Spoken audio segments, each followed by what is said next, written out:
Delhi police ये कह रही थी तू क्या कर रहा था प्रोटेस्ट में, तेरी तो बेटी ने भी नीट की एग्जाम नहीं दी है। अंदर जाके मेरा फोन तोड़ के ले लिया जाता है, उसको अंदर बिठाया जाता है मुझे, और मेरी बेटी मिलने जाती है, इनका भी फोन छीन लिया जाता है और इनको भी अंदर ही बिठा लिया जाता है।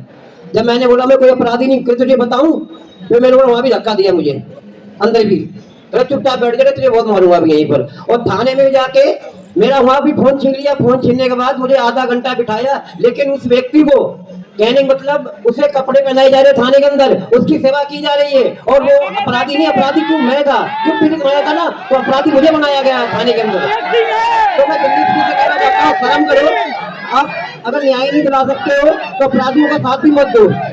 और मैं यही कहना चाहता हूँ, मुझे न्याय चाहिए। किसी का सर फोड़ा जाता है, कोई कंप्लेन करता है, तो आपका पहला रिस्पॉन्स ये होता है कि तू प्रोटेस्ट में क्या कर रहा था, तेरी बेटी तो नीट का एग्जाम भी नहीं देती है। पुलिस के सामने जिस बंदे ने इन पर अटैक किया था वो बंदा इन पर हंस रहा था।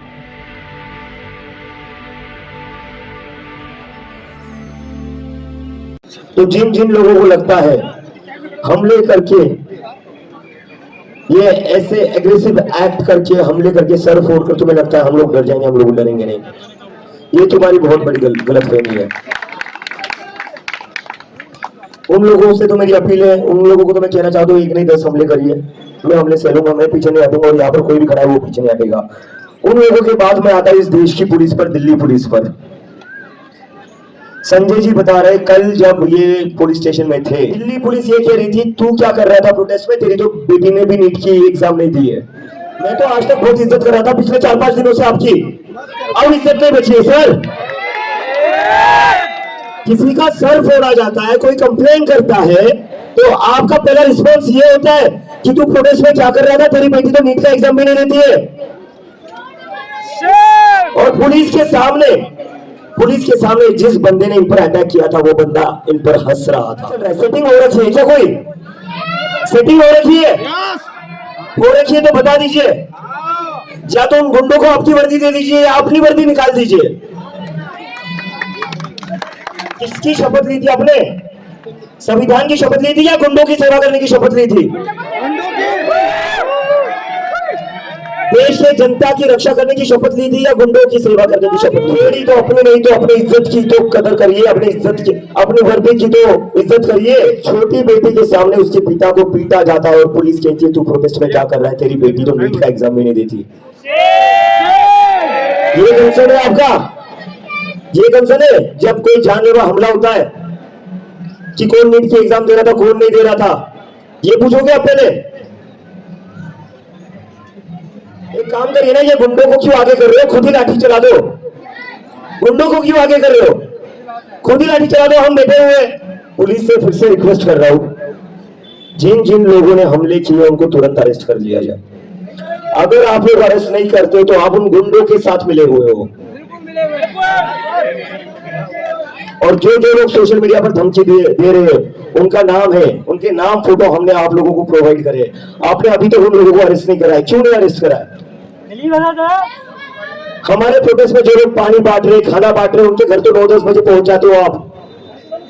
जो लोग खुलेआम धमकियां दे रहे लोगों को मारने की, उनके घर आपकी गाड़ी क्यों नहीं पहुंच रही है? जीपीएस नहीं चल रहा है क्या आपका?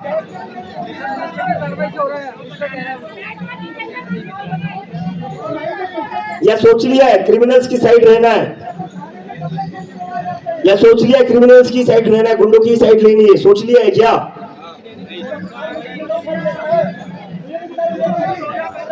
जो वर्दी आप लोगों ने पहनी है ना, उस वर्दी की इज्जत करिए, उस वर्दी की कदर करिए। वो वर्दी आपको इस देश ने दी है, किसी एक पार्टी ने नहीं दी है।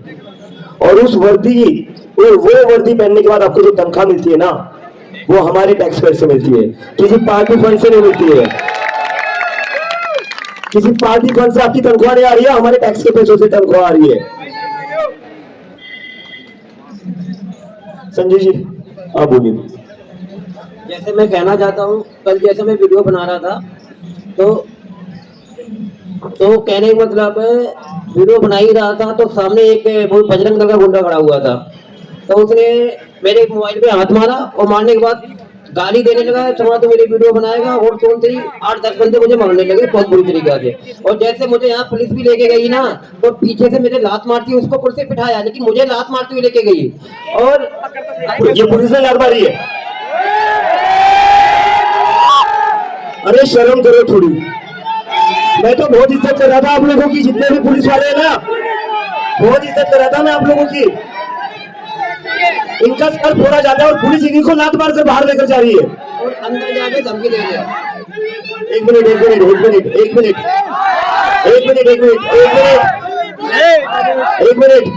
अंदर जाके मेरा फोन तोड़ के ले लिया जाता है, उसको अंदर बिठाया जाता है मुझे, और मेरी बेटी मिलने जाती है, इनका भी फोन छीन लिया जाता है और इनको भी अंदर ही बिठा लिया जाता है। जब मैंने बोला मैं कोई अपराधी नहीं, फिर तुझे बताऊं, फिर मैंने बोला वहां भी धक्का दिया मुझे अंदर भी। अरे चुपचाप बैठ गए, तुझे बहुत मारूंगा अभी यहीं पर। और थाने में भी जाके मेरा वहां भी फोन छीन लिया। फोन छीनने के बाद मुझे आधा घंटा बिठाया, लेकिन उस व्यक्ति को कहने का मतलब उसे कपड़े पहनाए जा रहे थाने के अंदर, उसकी सेवा की जा रही है, और वो अपराधी नहीं। अपराधी क्यों मैं था, क्यों पीड़ित मैं था ना, तो अपराधी मुझे बनाया गया थाने के अंदर। तो मैं दिल्ली पुलिस से कहना चाहता हूँ, शर्म करो। आप अगर न्याय नहीं दिला सकते हो तो अपराधियों का साथ भी मत दो। और मैं यही कहना चाहता हूँ, मुझे न्याय चाहिए। मैं कहने का मतलब जिस तरीका से वो जो मेरा मेडिकल कराने गए थे ना, तो वो खुद डॉक्टरों से रिक्वेस्ट करके, कहने का मतलब मुझे वहाँ एडमिट होना था, लेकिन मुझसे कहा कि आप एडमिट यहाँ हुए तो आपको यहाँ 24 घंटे या 1-2 दिन रखा जाएगा।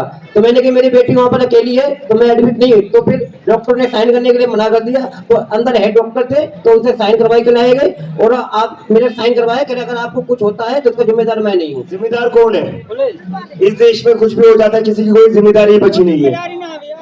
गुंडे आकर सर फोड़ देते हैं, पुलिस का उससे मन नहीं भरता, पुलिस अपनी तरफ से एक और लात मार देती है। तो समझ नहीं आ रहा गुंडे पुलिस वाले या पुलिस वाले गुंडे बन गए। पिछले 4-5 दिन से तो मैं बहुत इज्जत कर रहा था, मैं बहुत रिक्वेस्ट कर रहा था, मैं अंकल अंकल कह रहा था, मैं भैया भैया कह रहा था, लेकिन आप उस लायक नहीं हो। आई एम सॉरी टू से दिस, बट आप उस लायक नहीं हो।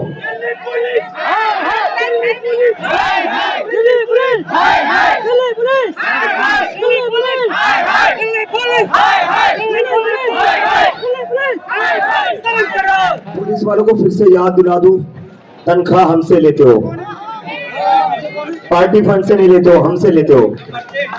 हमारे टैक्स से तनख्वाह आ रही है, नरेंद्र मोदी के घर से नहीं आ रही है, अमित शाह के घर से नहीं आ रही है तनख्वाह।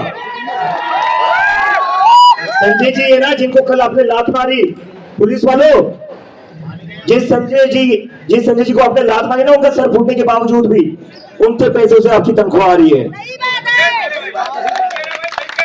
मुझे 11 बजे से 5 बजे तक रखा था पुलिस वालों ने। इलाज संविधान पर था, इलाज संजय जी पर नहीं था।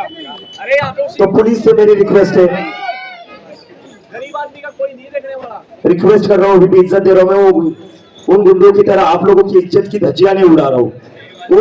उन गुंडों ने तो आपको मुंह दिखाने लायक नहीं रखा, तभी सबके जो चेहरे वो शर्म से ढके हुए आज। उन गुंडों ने तो आपको मुंह दिखाने लायक नहीं रखा, और आपने भी अपनी तरफ से लात मार दी। क्यों लात मार दी? दिल्ली पुलिस उन लोगों को अरेस्ट कर ले। अगर आप लोग अरेस्ट नहीं करते हो तो आप उन गुंडों से कम नहीं हो। आप में और उन गुंडों में कोई डिफरेंस नहीं है। और मैं यहाँ से कहना चाहता हूँ, संजय जी, निशु, हम आपके साथ खड़े रहेंगे। कुछ भी हो जाए इस प्रोटेस्ट में, जो भी बंदा आ रहा है, जो भी बंदी आ रही है, जितने भी लोग आ रहे हैं, उनके साथ हम खड़े रहेंगे। कोई पीछे मत हटिए। संजय जी को जो मदद हम कर सकते हो वो हम हमारी तरफ से पूरी करेंगे। हम जिम्मेदार लोग हैं, हम अपनी जिम्मेदारी से पल्ला नहीं झाड़ेंगे। तो इस प्रोटेस्ट में जितने भी लोग आ रहे हैं, हम उन सबके साथ खड़े रहेंगे। आप डर कर पीछे मत हटिए। संजय जी का सर फूटने के बाद भी संजय जी आज यहाँ खड़े। क्यों खड़े? देश के भविष्य के लिए खड़े, निशु के भविष्य के लिए खड़े। उन्हें चिंता है अपने बेटी की, इसलिए खड़े। तो मैं बता दूं फिर से एक बार, पुलिस उन लोगों को अरेस्ट कर लो। अगर आप अरेस्ट नहीं करते हो तो आप में और गुंडों में कोई फर्क नहीं है।